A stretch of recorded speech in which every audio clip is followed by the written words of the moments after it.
Hello again. Hello again. Oh God, look at my hair. Jesus, got hat hair. Just been out in the cold.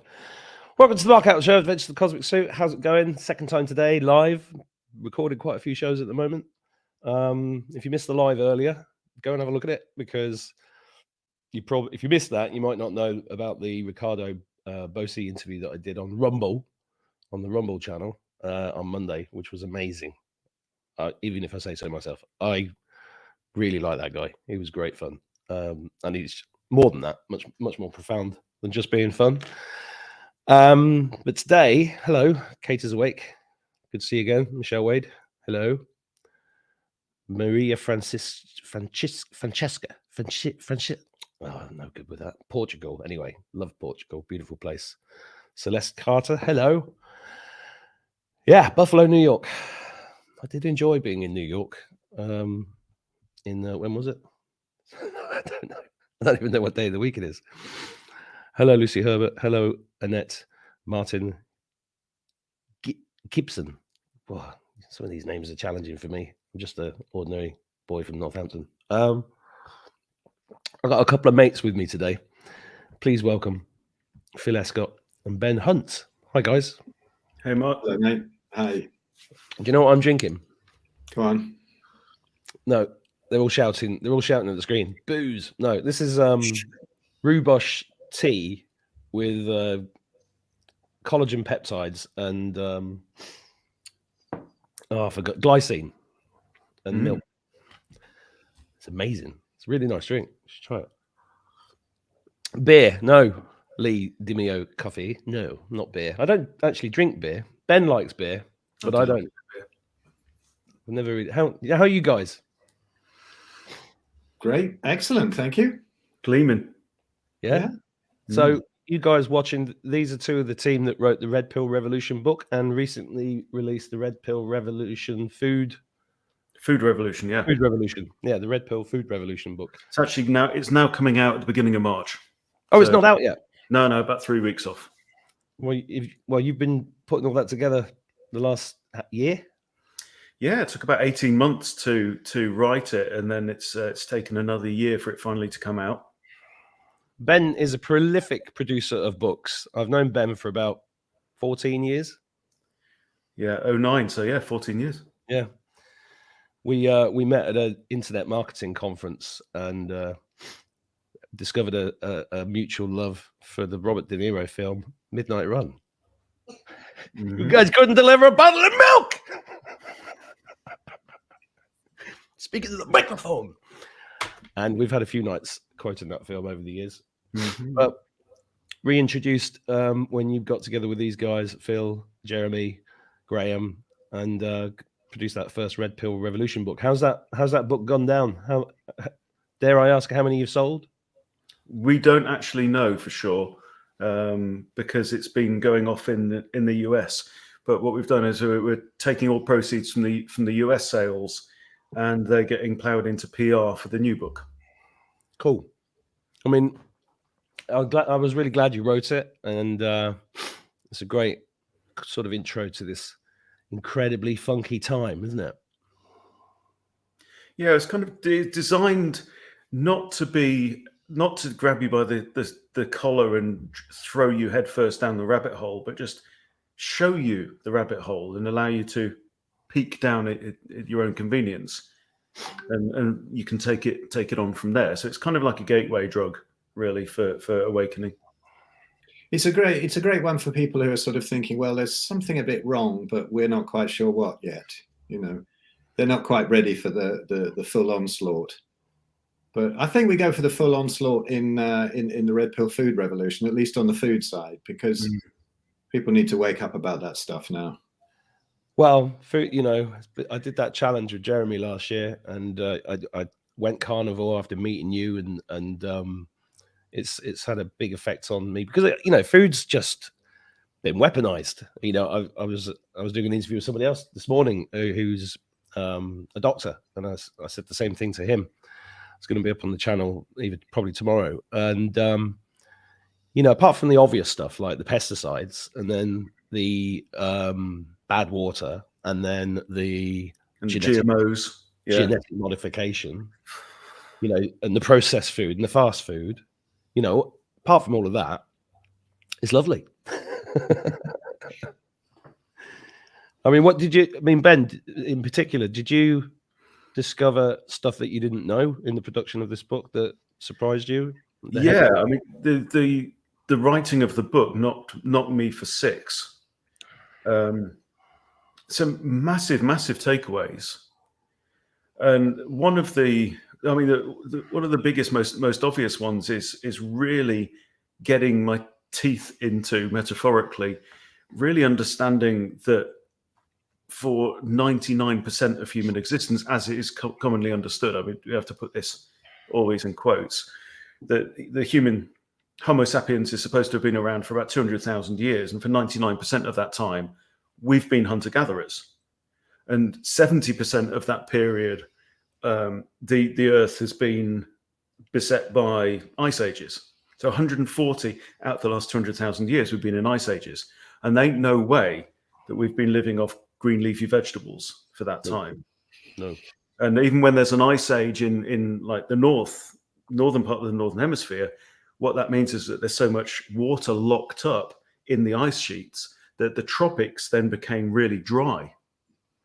So that, once I looked into it, there's absolutely no doubt that human beings are biologically carnivorous, which is that's the first takeaway.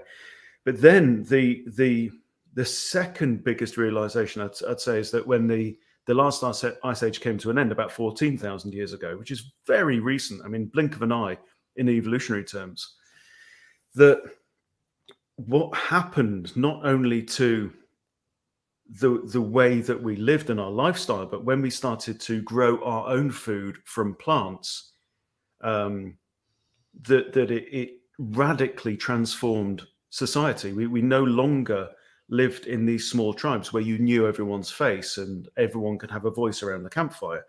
But we started to, we came up with this conceit that we didn't belong to the land anymore, but it belonged to us. Because if you put all that work into clearing all the rocks and the tree stumps and stuff out of a piece of land so that you can raise everything to the ground, destroy every species that you don't want so that you can plant a monocrop, it kind of makes sense that that bit of land should belong to you. You've got a claim to it. But the impact of that change and the introduction of domesticated grains in particular, what we're saying is that was actually the start of wealth in a completely new way. Because if you're a hunter-gatherer, and let's say that you're pretty good at making arrows or spears, right? There is no benefit whatsoever for you to make 100 spears, because you can't carry them, you can't store them. You really don't want to be lugging this from campsite to campsite when you move following the herd. So everything was there in nature for us just to go out and get if we needed it. And we know this for a fact because human beings spread to colonize every area of land on Earth except Antarctica over that period of time. So by definition, we must have had every resource and every source of nutrition and energy that we needed wherever we found ourselves on the Earth, as well as all the medicines and everything else besides. So nature was truly abundant. And as long as we had our tribal law that told us, well, you would educate each generation to know, this is how you get the food you need. This is how to get the shelter and the security and make fire and all those kinds of things. And once you had your basic needs met, you could relax like every other predator does.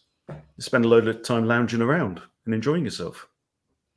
But the shift to grain-based agriculture in particular, that was the first time when some people were able to, because they controlled the supply of food, which up until that point had just been everyone's responsibility, either individually or within a small group, to go out and find.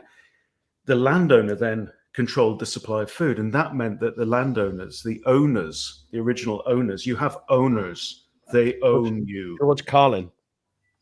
Wonderful stuff. We quote him so much in both books. The owners were then able to get other people to do their work for them, and that has led in a progression to where we find ourselves today. It's really crazy.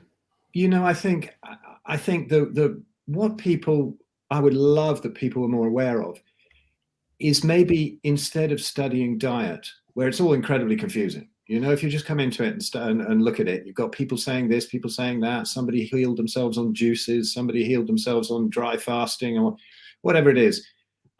Instead of looking at that and the sort of particularly the mainstream nonsense, like we've got the Eat Well plate in England, which is just awful. It gets taught at school, you know. What's I've just got to have another word with my daughter's teachers, because they've been teaching them that salt gives you heart disease. It's another con, you know. What was the thing you said? What? The Eat Well plate. It's not heard of this. Yeah, it's awful. It's the government guidelines for food in England. And it's, you know, 3/4 of your plate or whatever it is, or a third needs to be starchy carbohydrates and then vegetables. And then, but they've got a section for sweets and stuff. So, you know, and then a sort of a note underneath, always choose the low fat option. And it's just, if you do everything completely opposite to that plate, then you might be getting close. And I think the problem now is that this is so ingrained, even in a lot of people who kind of woken up to a lot of the other stuff. Yeah. I got in trouble with Vernon Coleman. Now, I love Vernon. I think he's great. But Darren, who, you know, I'm in the band with, I play drums in the Daz band, but also he runs the Light paper in England. And Vernon had an idea that he wanted to do a center page spread with he'd do the vegetarian side, 20 points of how good vegetarianism is. And he wanted to go up against somebody extolling meat. Good luck with that, he put. and Daz goes, do you want to deal with this? And I go, absolutely, I'm in, you know. So I couldn't get it out of my head. So I got it done in about a day. And I sent it off. And then Vernon's came in quite some time afterwards. And then when it actually got published, he got ever so upset, because he sort of started accusing Daz of showing it to me and being disrespectful and dishonest and all that, like he was the mainstream press. So no, because I'd answered every single one of his questions, but I know it. I was veggie, vegan for 30 odd years. It almost killed me. So I know exactly what they're going to say. I've argued with hundreds of them online.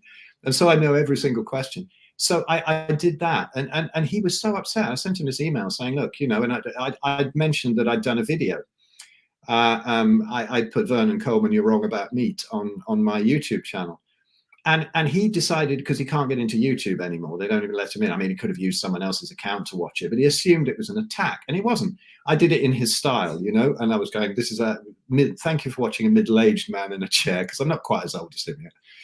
And, you know, it was a really respectful one. I said, listen, man, you're brilliant. You know, you're a hero in all of this. You're uncovering so much stuff, but you haven't quite grasped this. And it's amazing that it's often the last frontier for people. And we've noticed, Ben and I, because Ben's been running a beautiful food stall at the festivals, and I've been playing with the Daz band. So we've had a lot of people coming up to us at these sort of freedom events. And a lot of them are waking up, aren't they? Sometimes you see somebody walking past, you go, that's a definite vegan, in all the hippie things. And then they walk up and they go, right, I'll have a burger, please. You know, and it's like, yay, people are waking up. But there's still this enormous pushback and aggression, because they cannot understand that there is no such thing as a compassionate diet. You know, all the animals that get killed, we've been through that on other talks here, you know, all the animals that get killed for crops and whatever. But if people, I always say, people would just study anthropology and plant toxins and possibly deuterium, but that's a rabbit hole for another time. Just maybe the two, plant toxins and anthropology, whatever, you know, whatever we've eaten in the past and how toxic plants are. I mean, I have a friend, Dr. Anthony Chafee. He's amazing. I've been on his channel. He's been on mine. Big muscly American neurosurgeon working in Australia, but he's like the new carnivore doc, and he's very cool. He's on a wonderful video, Plants Are Trying to Kill You, on his channel. It's such a good video. I urge everybody to watch this. But I mean, did you know there's 136 known carcinogens in an organic Brussels sprout, and the least toxic veg has 60? And when you start getting into the seed oils and the grains and the combination of that and how it's absolutely destroying people's health, and when you understand that, and then you understand about how, you know, Ben's area really, where the soil is completely being destroyed. If we don't get those animals back on the land, replenishing the soil and start eating them and not putting them in factory farms, we're going to starve. There's going to be nothing left, not even the vegan rubbish, you know. And if people could just wake up to this, we're all on the same side, and people don't realize it's a very, very, very clever multi-level bit of programming and deception by the elites. And it's been going on for centuries, and that's what we get into in the book as well.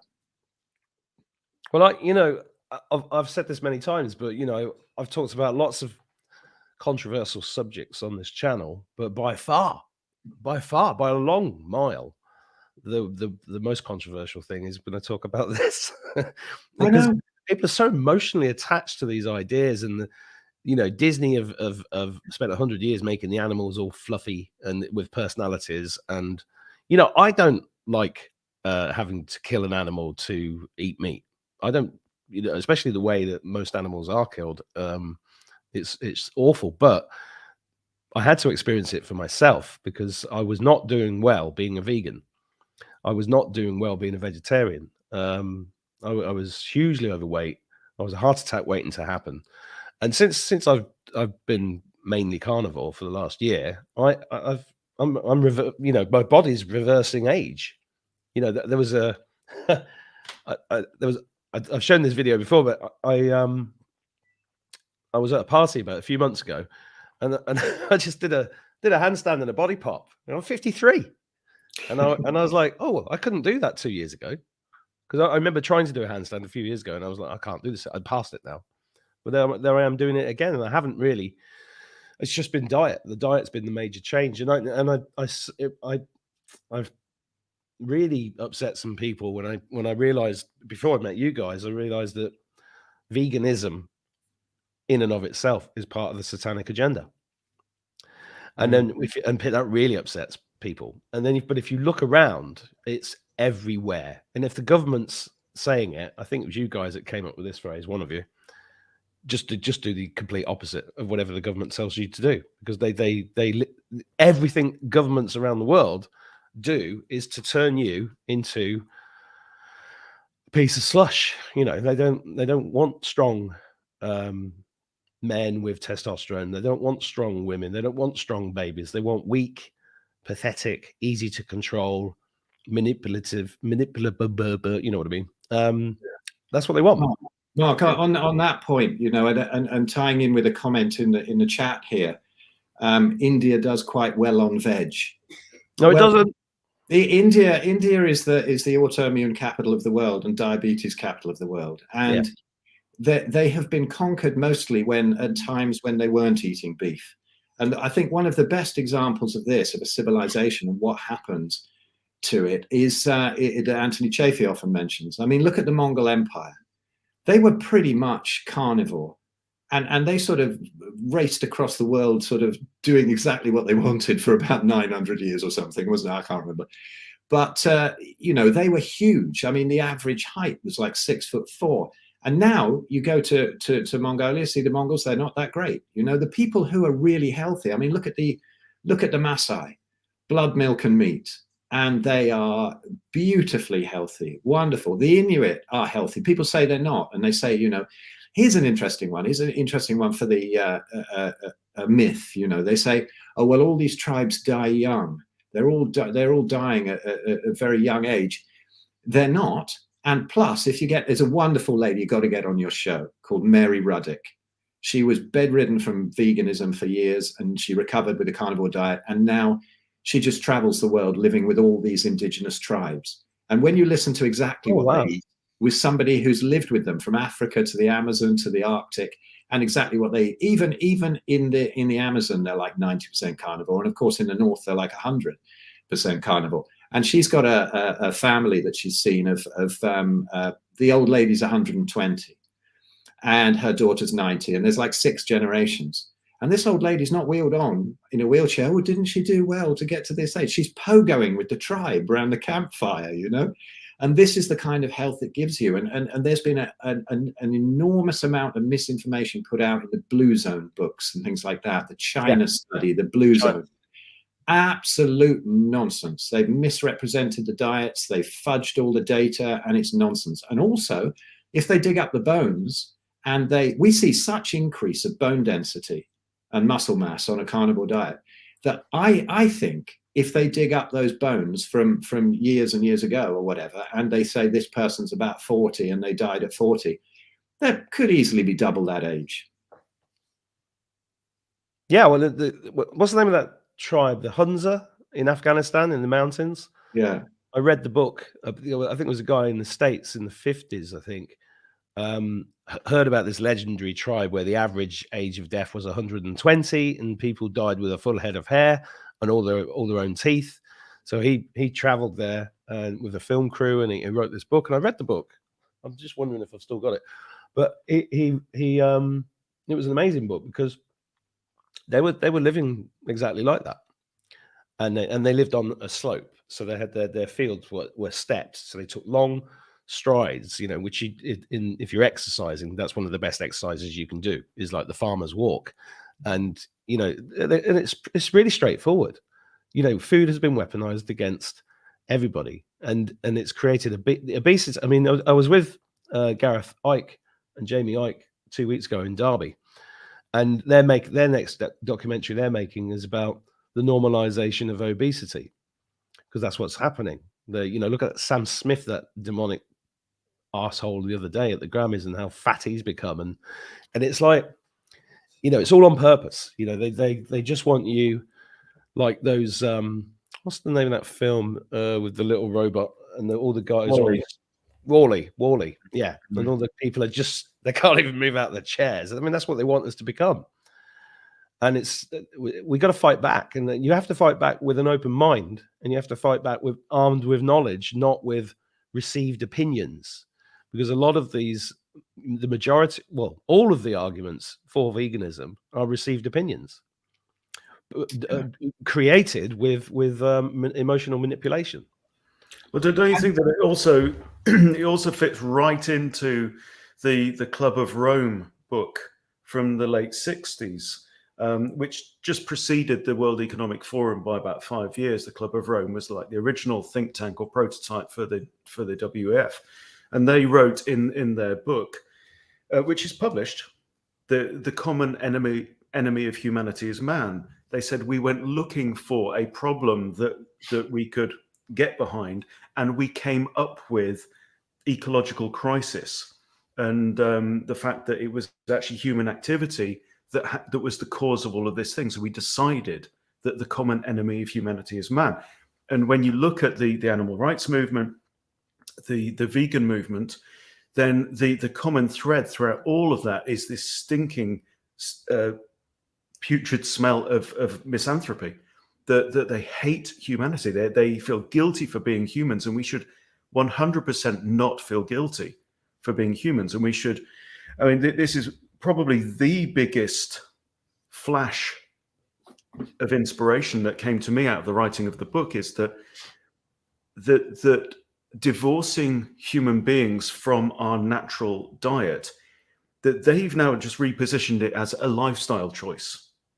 And vegans say, oh, you're just following your taste buds, you're whatever, your thirst for blood and stuff. No, it's far, far more than that, because the food chain is not a pyramid. They love pyramids. The owners love pyramids. They love this idea that there is a natural hierarchy in order to all things. Well, there is a natural order to all things, but the food chain is not a pyramid with carnivores, predators sitting right at the top. It's a massive web of interactions, and hugely complex. And you can define any living creature. One way of defining any living creature is, well, what does it eat? How does it? Because life is the cycling of nutrients and the cycling of DNA with energy and nutrients, right? So one way that you can define anything like a zebra is, well, what does it eat and what does it try not to get eaten by? right? If you could click your fingers and every zebra in the world disappeared, something zebra-like would step in to fill that niche in the ecology, because the niche is as important as the species itself that fills it. So it's part of who we are. It's fundamentally who we are, and humans are predators. We always have been. You can tell this from bone nitrogen isotope records and whatever. But to say to us that you can now identify as herbivores does far more than wreck our health, but it fundamentally, on a spiritual level, tears us out of literally our place in nature, our place in this universe. And that's a thing that really, really hit me like a train when we realized that through the writing process. You know, there's an interesting one here. Somebody's put up, I see 80-year-old women climbing trees, picking apples in the Himalayas who only were vegan. This is an interesting concept, because let's think about it. There are other ancestral disconnects. Now, fruit and tubers and things like that, and rice and whatever, very high in deuterium, which is a heavy water that blocks up the cells and causes odd cellular reproduction and causes cancer and all kinds, and aging and death and whatever. So they're probably on quite a high deuterium diet there. But they're in the Himalayas. They will probably be drinking glacial water from very good source. This is very low deuterium. Often people who live up in the mountains do. But are they really vegan? You think, do they actually only eat veg and whatever? I'm not sure, because sometimes there's a lot of myths about these people, and if there is nowhere actually unless they're cultivating it, of course, or whatever, but there is nowhere on the planet that a human can live on just vegetable matter of any sort. You know, people think that if you go into the jungle, it's like some Garden of Eden where you're picking bananas and mangoes and stuff. And, you know, Ben and I are quite addicted to a series called Naked and Afraid. And it's absolutely fascinating. They just get a naked guy and a naked woman. They give them a fire starter and a cooking pot and a knife or something. And in they go into various places around the world. And they have to survive, build their own shelter, whatever. And sometimes you get a vegetarian going in there, and it's kind of funny because they're not finding anything to eat. You know, on about the 5th day, they'll find some shriveled fruit or something that's really tart and nothing like anything you find in the shops. And sometimes they get desperate and sort of experiment with plants, and they're always the ones that are stretchered off with some sort of awful gastro issue. And some of them just say, listen, I've had enough. Just give me some of that fish. Give me some of that cockroach or that scorpion, you know, because and then when they make a big kill of some large animal or whatever, you can see the absolute gratitude. Somebody is saying in the chat here as well about having reverence for the animals you kill. Now, we've lost that quite a bit, although I often really think about it, because I'm extremely grateful for this animal that's died for me to eat. And I know that it's caused the least impact to the land. It's beef and lamb, most vegan thing on the menu, the least damage.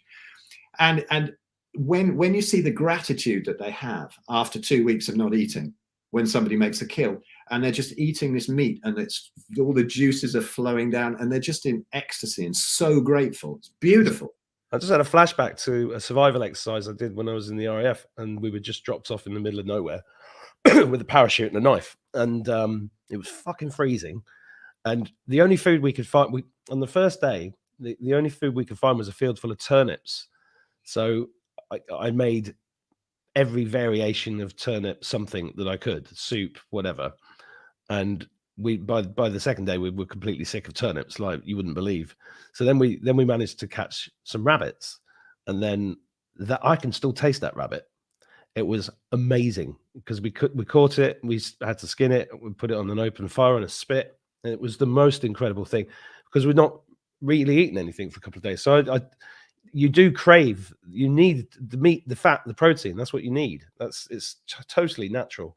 We've always eaten, and as Ben always says, we're not carnivores as such. We're fativores. We need talk about the fats, and you know, you were talking about the Himalayas, I think is the right way of saying it. Well, what they drink. I mean, the guy that creates what's it called? MCT made a big business out of it because he was climbing the Himalayas, got lost, got rescued by some natives who then gave him yak milk tea or yak butter tea, and he's the guy who founded Bulletproof. So it was the saturated fat that was they were consuming. It's probably why they're all so healthy. Because now I go into a restaurant or something, I just say, give me the butter. I just have the butter on its own, and I eat the. People are going, that's disgusting. But why is it disgusting? They're just slapping the butter on a load of bread and then eating the same amount of butter as me, but with the bread. I'm just cutting out the bread and just eating the butter.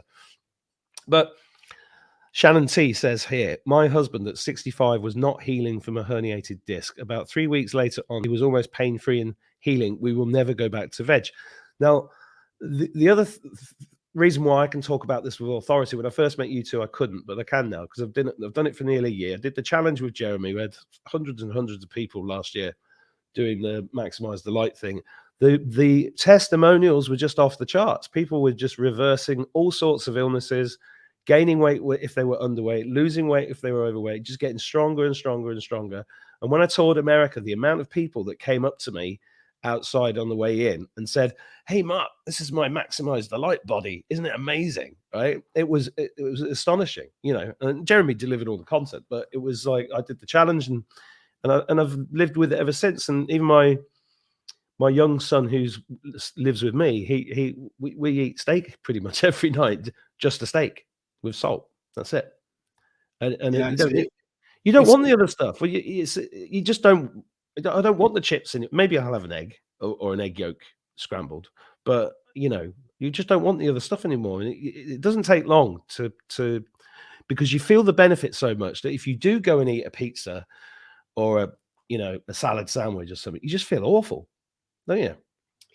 Yeah, it's like a fast. I mean, people do feel better for a while, but you're fasting. You're allowing your body to heal, and maybe you're not putting some other gunk in it, like the seed oils and whatever. But in the short term, it's okay. It's like an elimination diet. But in the long term, there are so many toxins and anti-nutrients going into your body. I mean, when I stopped having so many plants, I suffered from gout over a period of about 12 months. And what that was is my cells were releasing all these stored oxalates that then found and grouped together and clumped together in the bones of my feet. And it's absolutely excruciating. Jay says in the chat, seems our consciousness rises. As our consciousness rises, we don't want meat. That comes up a lot. Yeah, I had a debate with these with a group of people at the last Carry On Camping event in the summer, and I had a guy on there. He's in his 20s and said, "Look, I'm a fitness trainer and I'm a vegan." I was like, well, you've completely proved your point. I'm completely wrong. But he's like 25, and he said that same thing. That eating meat lowers your vibration. You're taking on the karma of the animal. You're taking on its fear and so on and so forth.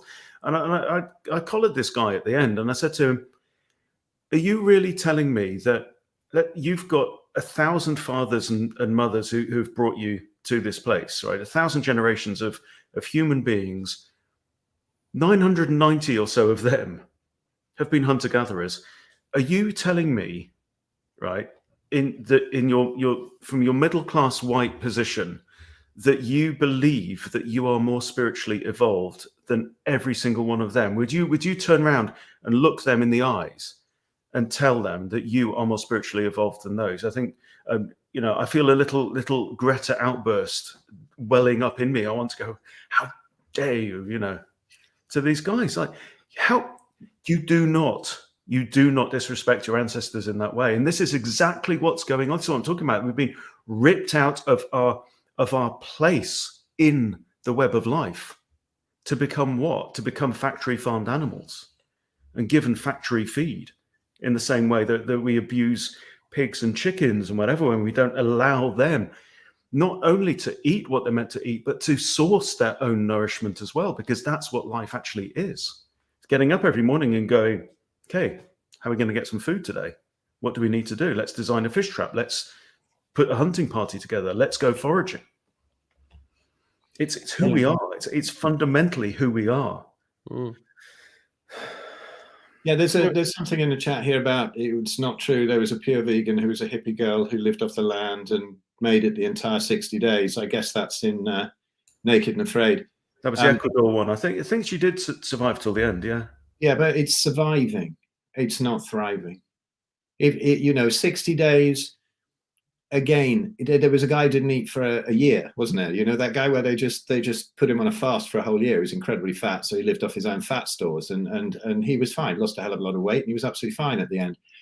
So, you know, veganism really, there is a honeymoon period, and it's one of the most dangerous things about it, I think, because when you first go vegan or vegetarian, you do cut certain things out, but you're swapping one set of plant toxins for another usually. You're swapping like the grains and seed oils for all the other ones in the veg and things like that, which didn't exist more than 200 years ago.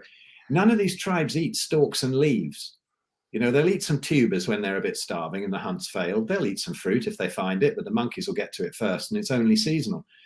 I don't remember the details of this episode, but if she actually found enough to eat, it must have been lucky that she was in the season where you could find something to eat. Put her in there for the rest of the year, she wouldn't have found it. And in the north, no chance at all. So, you know, she was lucky, very, very lucky if she got through that. But, you know, people do all kinds of amazing things. I just think that the honeymoon period, again, to rub it in for veganism and vegetarianism, it can last a few months or it can last a few years. And when in 2010, when I was completely crippled with sort of arthritis, rheumatoid arthritis through sort of 30 joints, and I'd been veggie and vegan for like 30 years, and I'd studied it a lot. I even wrote books on plant-based diets. And then to go vegan at that stage, where I went out of sort of dirty vegetarianism into veganism and lost about 90 pounds, but it didn't even stop the inflammation. It sent me completely nuts, because my honeymoon period there, being so weak and so inflamed, didn't last very long. You know, there was sort of little improvements, but nothing like when I went carnivore and I lost a whole load of muscle. And interestingly, I'm quite skinny now, because last year I had it's not all about diet. Obviously it isn't. And I had a horrifically stressful year and being threatened with being homeless here and losing the house, and not from lack of payments, but just because the owners had sold it and we couldn't get a mortgage for anywhere else, and then trying to sell all our rental houses and them all falling through. And it was a hideous year. And I was also living a rock and roll lifestyle with the Daz Band and others, and drinking too much brandy. And for somebody like me with autoimmunity in the past, you have to go more strict, like literally fatty beef and lamb, and that's it. And then you're really optimal. It's beautiful.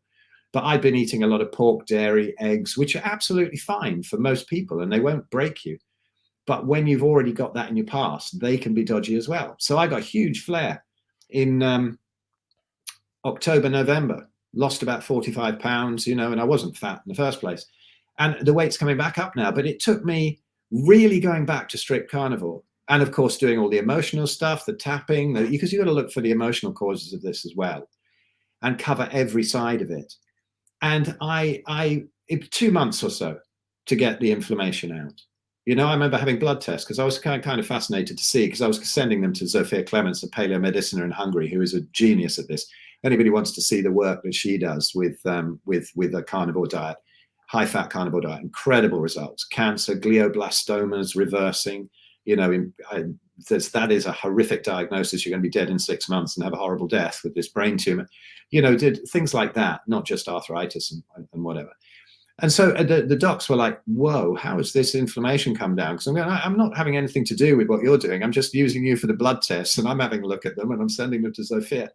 And like 2 months later, that it was night and day, you know, just chilling out, getting rid of the stress, cutting out the things that were inflaming me, which was dairy, which is not great for everybody. That's where I do agree with vegans, you know, because animals don't generally drink other animals' milk. You know, as you get towards the higher fat, the butter, it's great. If you can take butter, lovely. I kind of can, but I'm always leaner without the butter. You know, as soon as I drop any dairy, I get really lean. And that's what I am now. And I want to keep it while I put back the muscle that I lost from sitting on the sofa. But honestly, as soon as you go back really strict, that is the reset. And I just knew. And even though it didn't do it immediately, it doesn't do it in a day, it doesn't do it in a week. but I knew it was the way to go because I've done it before. And, 2 months later, great, I'm up and about, running around now. And it is so healing. You can just feel what's going on and the inflammation going down, and that you are eating really the least challenging food for the body. People think meat's really difficult to digest and whatever, but it is perfectly digestible. You don't need any fiber. You don't need anything like that. And now here I am, fixed it in 2 months. And it was a serious mistake. And I'm thinking, here I am, doing all these consults and being the arthritis guru on YouTube. And now I'm laid up again 10 years later. But again, it's a blessing. It's like I called my book, Arthritis, the Best Thing That Ever Happened to Me, because detailing my experience with it before.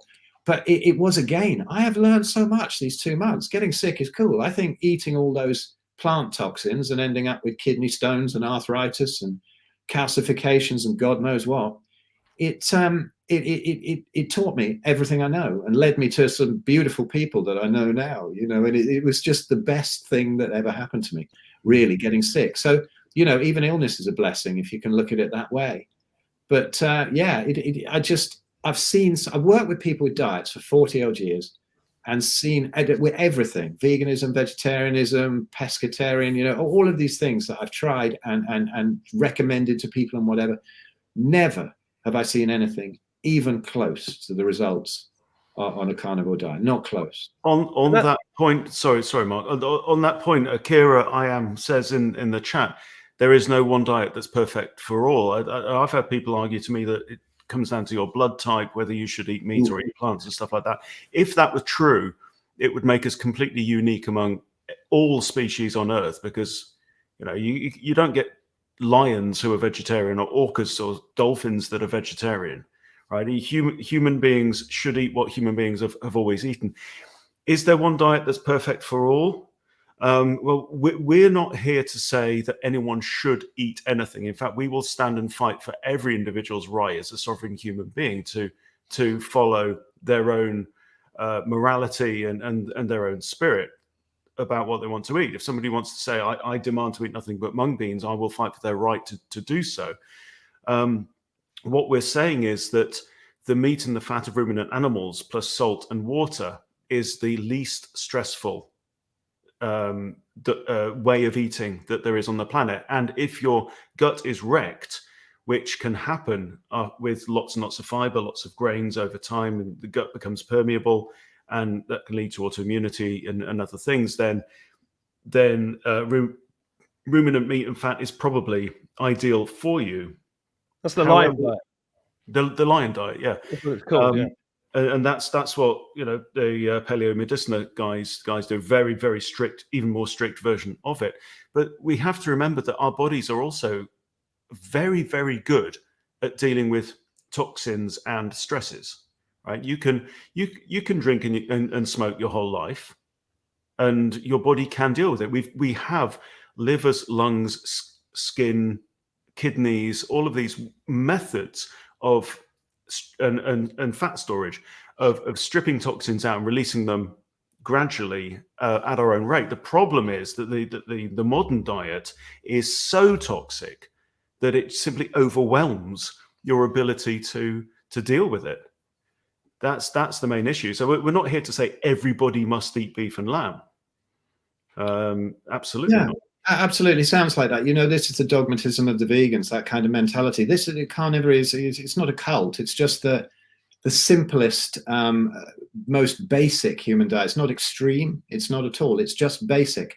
And when I say, when I have a client who's very, very sick, and I will say, yes, eat fatty beef and lamb, then get symptom free for a few months, then reintroduce things once a week. See what you can take.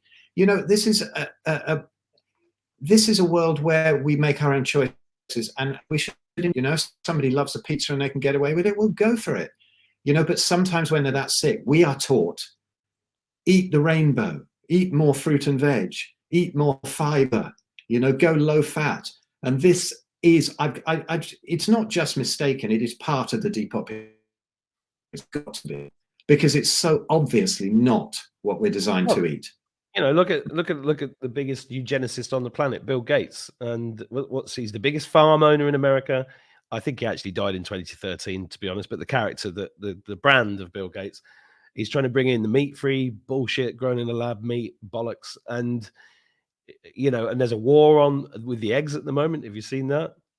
Because the yolk, crazy stuff. Because the yolk of an egg contains something that's really good for you. It binds to the spike protein, allegedly. Yeah. And just on that bit, while we're on Bill Gates, Anthony Chaffee grew up in the same town as Bill Gates. And apparently there's a very well-known steakhouse there, and used to see him in there an awful lot. And so he's doing exactly what the elites have done all the time, which is recommend that everybody else eats this slave food and go and eat all these steaks themselves. So he's obviously eat something else because he's got a terrible big stomach and big wobbly dadderies, right? But he's eating something else with those steaks. But the steak is something that's very, very regularly on one of the Bill Gates's menus anyway, whoever he is now. Yeah, the chicken thing's mad. That crazy toaster, Phil, says know your dosha, your dosha.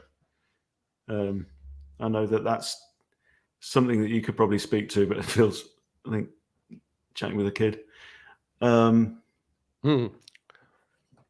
Anyway, you guys have been running a what do you call it?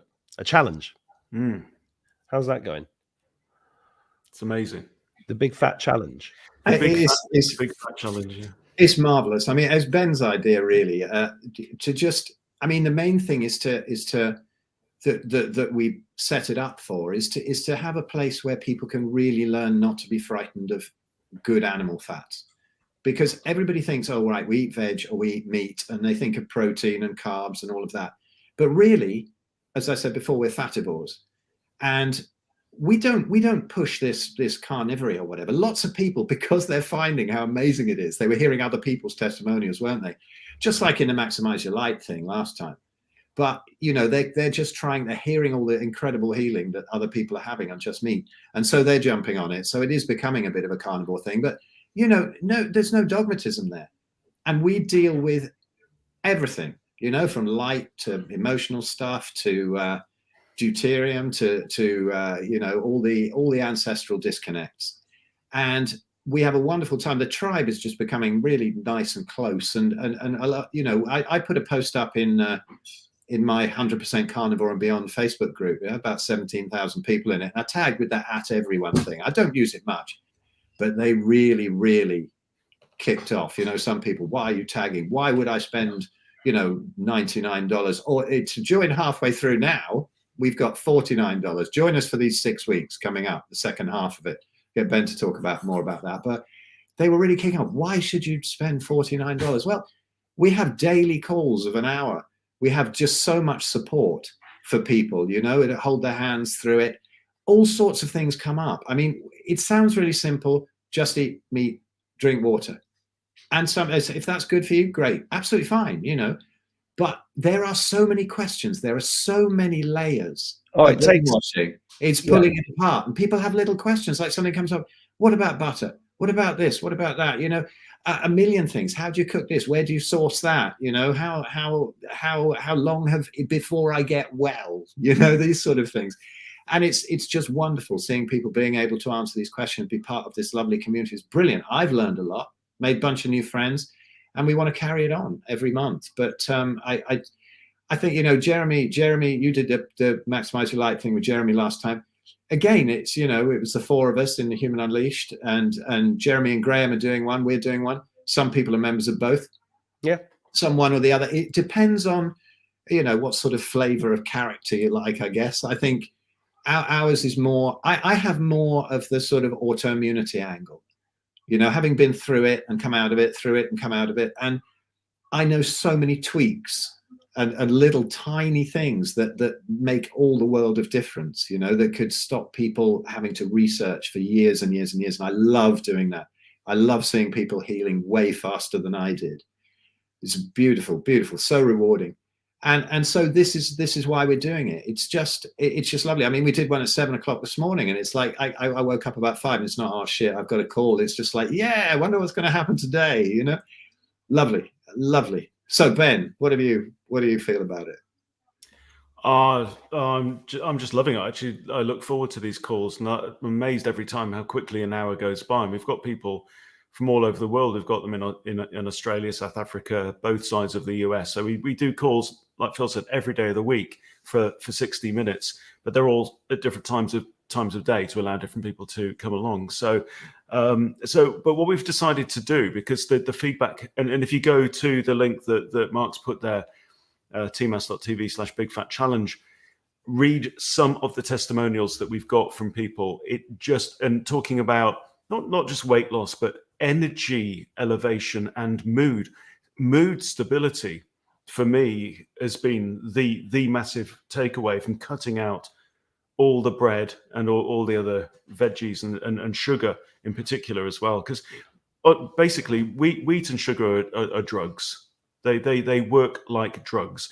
They stimulate the dopamine and opiate receptors in the brain in the case of wheat.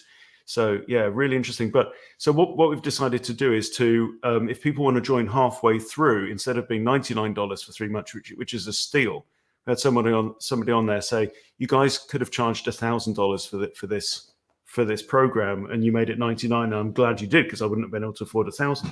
But you can, if you go on, if you put in the code FEBSTART.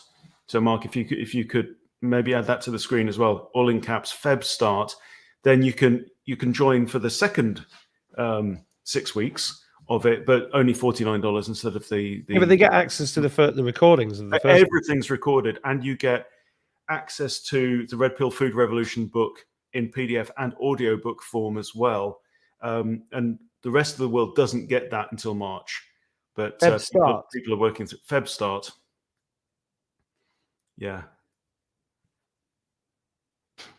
Yeah, absolutely wonderful stuff. Yeah, I think it's great if everybody could try it for a while. We say we don't push carnivore, we don't. Eat absolutely what you like, but just to try it for a while. If there's anything you've got niggly, ever serious, if you've got something serious, definitely try it. But Anthony Chaffee, who I mentioned earlier, the neurosurgeon friend of ours, and he says something very important, which I think really brings it home. A lot of people will say, well, I eat meat, or I gave up meat and I feel better, and blah, blah. It's not about eating meat.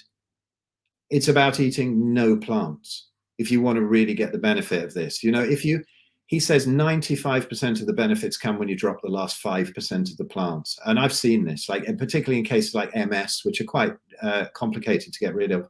And once it's got into the nerves, it takes a bit longer. But people have sort of twigged onto the high fat thing. They have a little bit of nice, healthy green veg, for with their meat, just so that they get some kidney stones with their MS later on.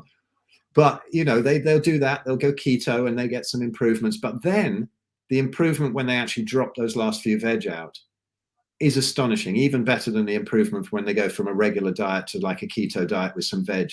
And, the people who argue against carnivory, from a moral point of view, it's very difficult. I've got a lot of videos on my YouTube channel about spirituality and carnivory, the higher sort of. Mark and I have chatted before on this channel about it, so look that up. That got very heated in the chat, didn't it?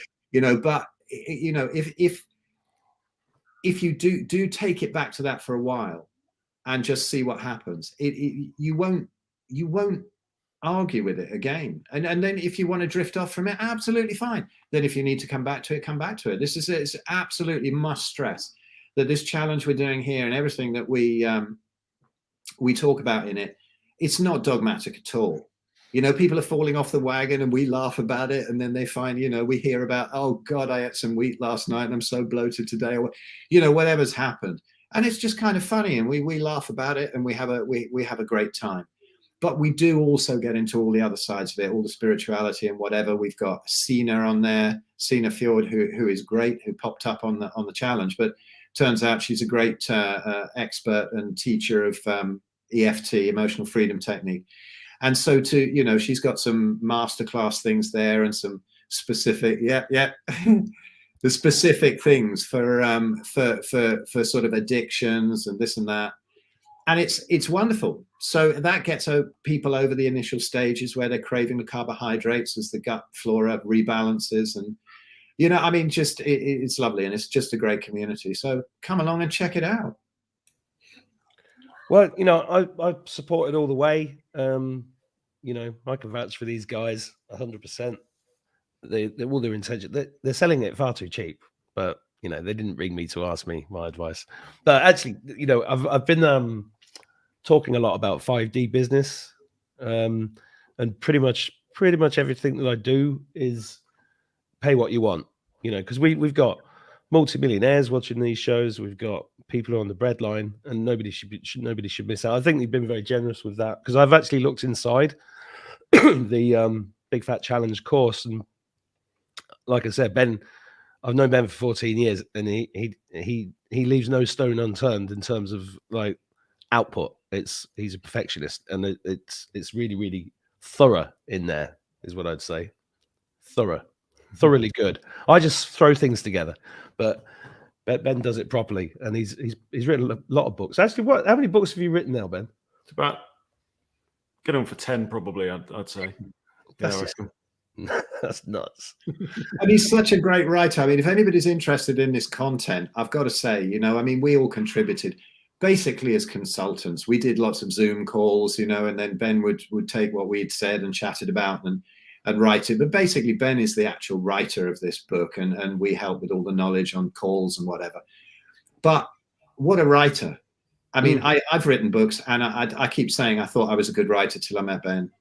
And he blows me away. His turn of phrase, the way that he gets into every single concept, and also the last line of every chapter. He's such a master of that. You just hear that last line, you're like, whoa, I need to get on to the next chapter. Very clever bugger, I tell you. Thank you. It's very kind. Very kind. Yeah. So somebody was saying, what if my body craves Cheetos? K8 is awake. Kate is awake. Yeah. Oh man, just briefly, if we can cover some of these things off. One of the fundamental problems is that there's a general rule that our bodies are really, really good at telling us what we need. And one of the reasons why so many people are obese and sick and still hungry, they are stuffed and starved at the same time. The average American gets 70% of what they eat is hyper processed, ultra processed foods, which means it's made of wheat, corn, soy, sugar, and seed oils, basically, which are super, super cheap to make, super cheap to transport, and they reconstitute them into things that look like food and mimic food, but are not food. The problem is that those 5 awful ingredients have practically zero nutrition in them. We've got far too many omega-6 fatty acids and whatever, but we'll go into all of that separately. But they've got no nutrition. So how on earth are you going to get 100% of the nutrition your body needs from 30% of your plate? It's just a mathematical impossibility. So your body will keep screaming at you, nourish me, nourish me, nourish me. And if all you've got is Cheetos and pizza and Pringles and whatever, you're never going to be satisfied, right? But your body is really, really good. If your body is saying I need salt, then you'd go and find a source of salt. If your body is saying I need a particular herb or whatever, you'd go and find it. The problem is that in the 1960s they cracked the code of what they call hyperpalatability, or the bliss point, because in nature every food has got a little bit of protein in it of some kind, or lots of protein. In nature, every natural food is either protein with carbs or protein with fat. You'd never get carbs and fat together in the same food source naturally, except in nuts and seeds and avocados and breast milk, right? And what's special about those is that they are all things that the giver wants you to consume as much as possible, okay? So nuts and seeds, if they've been designed to be eaten, then the plant that is giving them off wants you to eat loads and loads and loads so it can spread its DNA around the place. And obviously any mammalian mother wants their infant to suckle as much as possible to get big and strong and get the antibodies and so quickly. So the scientists, because scientists are always on our side, scientists figured out that if you combine fat with carbs and some sugar and some salt thrown in, then you get something where you can sit there and just keep posting it in your mouth like like an old woman at Las Vegas, you know, on the slot machines. You just keep poking these. If you think about anything like chocolate digestive biscuits or donuts or pizza or Mars bars, it's all carbs and fat together, right? And then you add salt, and it just becomes. You can sit there, and that's why people end up. You have a whole bucket of popcorn, right? And you sit there in the cinema, and it's gone halfway through the film. It's absolutely crazy. So there does need to be a high degree of discipline that goes along with this, and there's a lot to unlearn. So what we say in the Big Fat Challenge is there's two things that you need to do. One is you need to retrain your thinking, because we've been miseducated for our whole lives about what to eat and how to be healthy.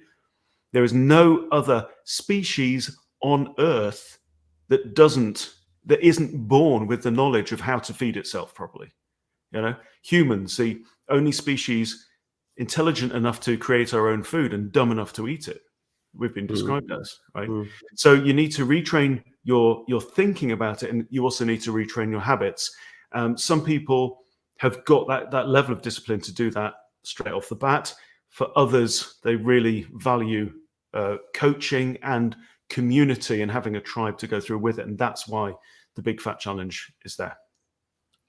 Yeah, you know, on this subject of addictions, a lot of people in here are saying about, you know, don't eat too much or eat intuitively or whatever. But our intuition is usually overshadowed. Our true intuition about what to eat is overshadowed by what Ben pointed out there, the combination of fats and carbs, which doesn't happen in nature. You think about anything that we're actually really addicted to, whether it's pizza or ice cream or chocolate, it's a combination of fat and carbs.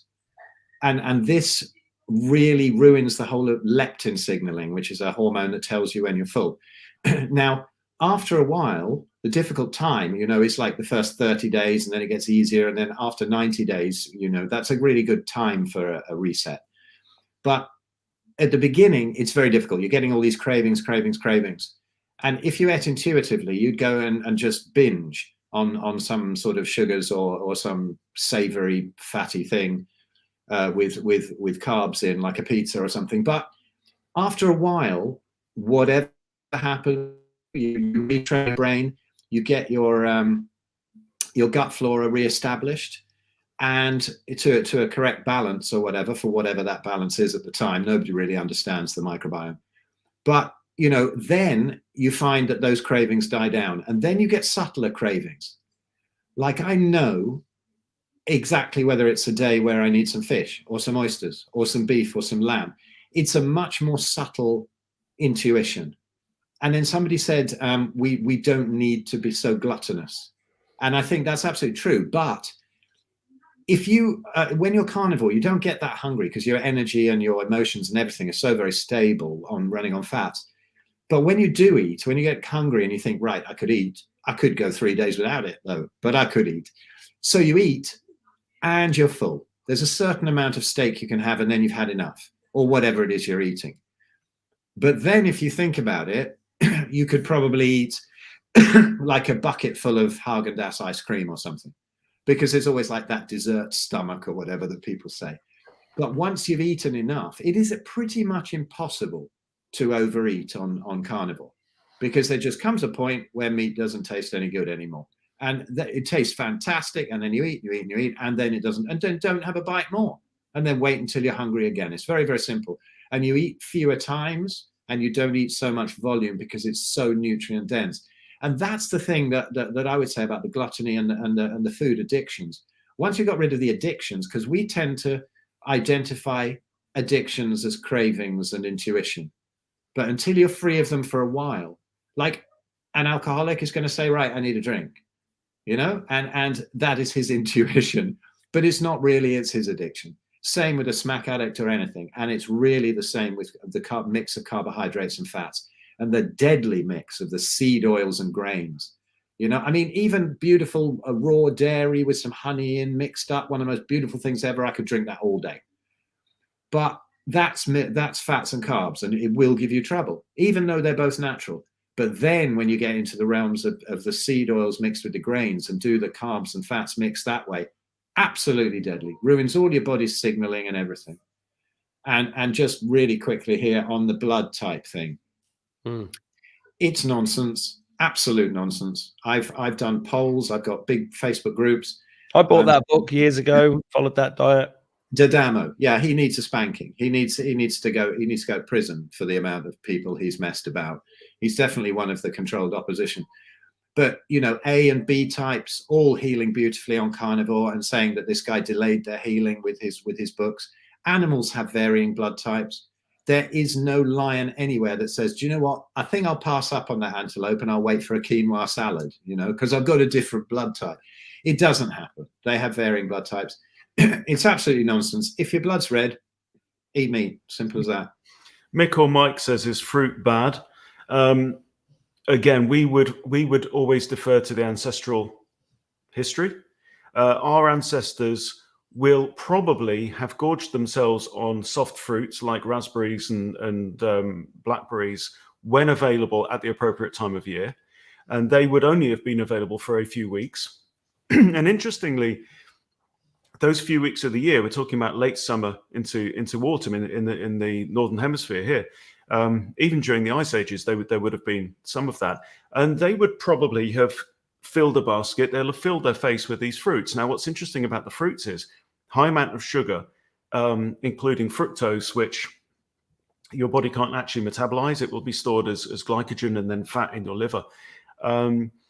But the combination of extra omega-6 acids that you get in grass seeds at that time of year, plus a lot of available extra energy from fruits that also come at the same time of year, are really, really useful, because that sets your body into accelerated fat storage mode.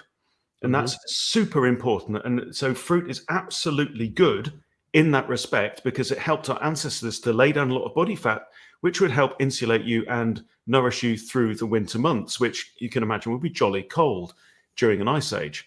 So the problem today is that we are not eating locally, and we're not eating seasonally, and we're eating, I mean, most of the fruit that we get, with the exception of a very few wild berries, are modern cultivars that are unrecognizable from what they would have been 10,000 years ago. So you can get now a full thing of bananas, big bunch of bananas, which is packed full of sugar. Basically, it's all sugar. And all of that, your body will very soon, your liver will be overloaded and unable to cope with all that fructose. The soft drinks like Pepsi and whatever, they now use high fructose corn syrup.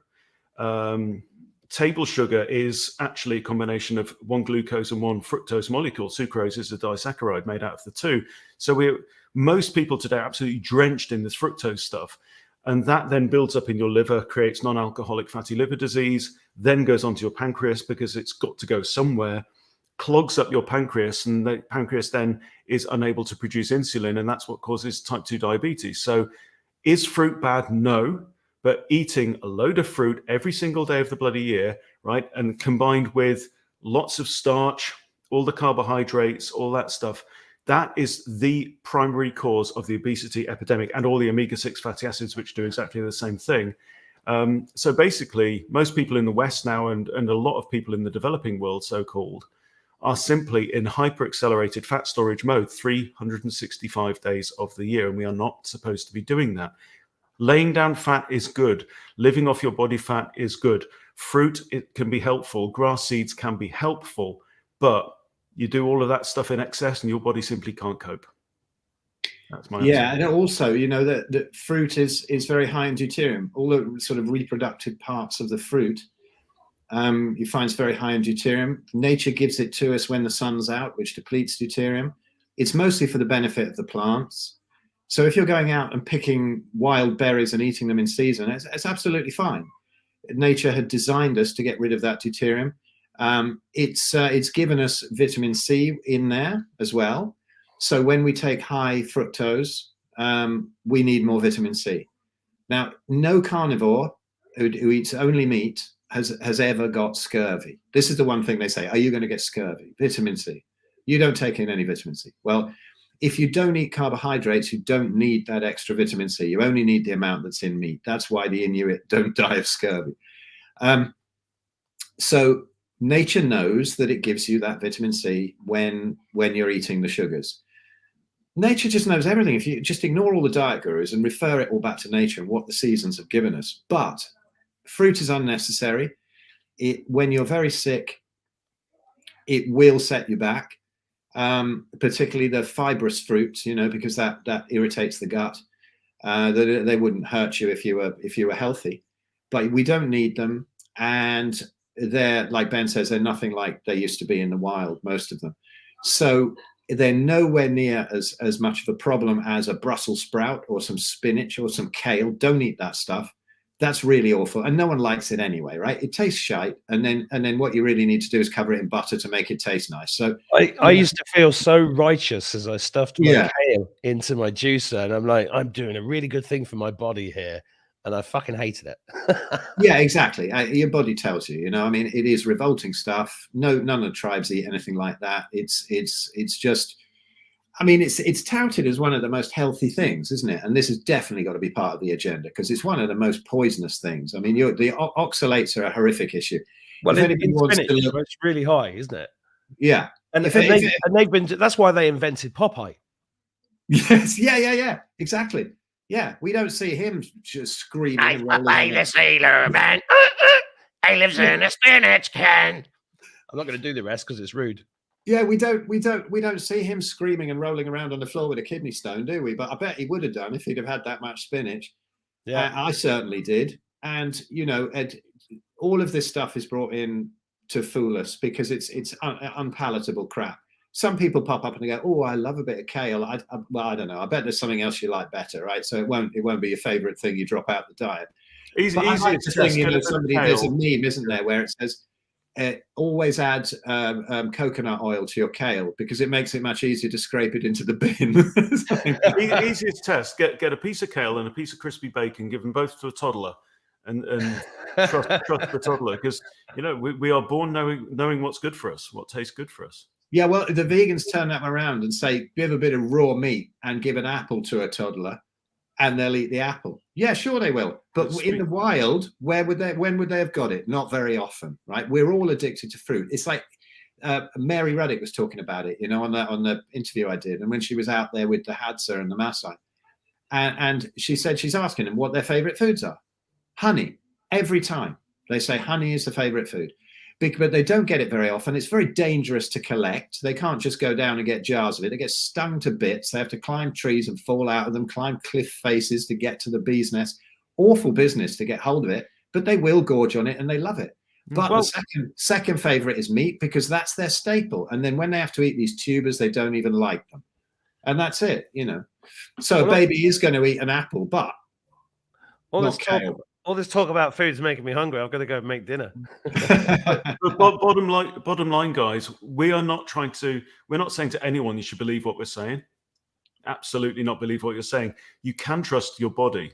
So what we're saying is please experiment, try it for yourself. If you've never tried cutting out these plant things, we would encourage you to try it. You are the sovereign master of your own being. And we're not here to tell you what to do, but we are here to offer support if that's a path that seems right for you. Yeah, well, I did it myself. I did the 3-month challenge last year. It's a year later. I'm never going back because I've never felt better. I've never been healthier. And you guys watching this, these two, if you like them, they're really nice guys. They put a huge amount of effort into the coaching and everything. And I think they've put in a money back guarantee. If you try it and you don't like it, it doesn't work for you, you get your money back. So there's no risk. Yeah, I think I think it's great what you're doing. It's great to see you both again. I really have got to go and make dinner. I have a poorly child to feed. So thanks a lot. Thanks so much for having us back on again. It's always a joy. See you guys. Thanks for watching, everybody. Bye. Thanks, everyone.